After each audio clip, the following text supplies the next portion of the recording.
اللہ رب العزت کی بے شمار عطا کردہ نعمتوں میں سے بہت ہی پیاری نعمت زندگی میں ہمیشہ یاد رکھیں کہ جب بھی آپ کسی کے گھر جائیں تو اندھے بن کر جائیں اور واپس آئیں تو بہرے بن کر نکلیں۔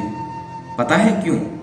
کیونکہ جب بھی انسان کسی کے گھر جاتا ہے تو انسان کے لیے وہ نئی چیز ہوتی ہے، تو انسان ادھر دیکھتا ہے ادھر دیکھتا ہے، ان کے گھر غور کرتا ہے، اور جب انسان باہر نکلتا ہے تو وہ باتیں ارد گرد کے لوگوں کو بتلاتا ہے۔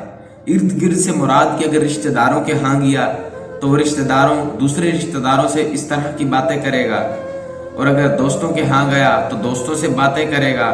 تو اس لیے کہا جاتا ہے کہ جب آپ کسی کے گھر جائیں تو اندھے بن کر جائیں، کوئی چیز نہ دیکھیں، کسی چیز پر غور و فکر نہ کریں۔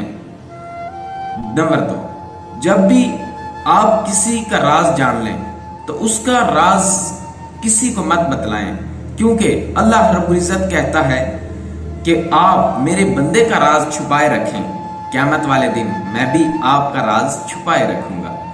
نمبر 3، ایک بات ہمیشہ یاد رکھیں کہ جو گندگی ہے اس پر مکھی بیٹھتی ہے، تتلی نہیں۔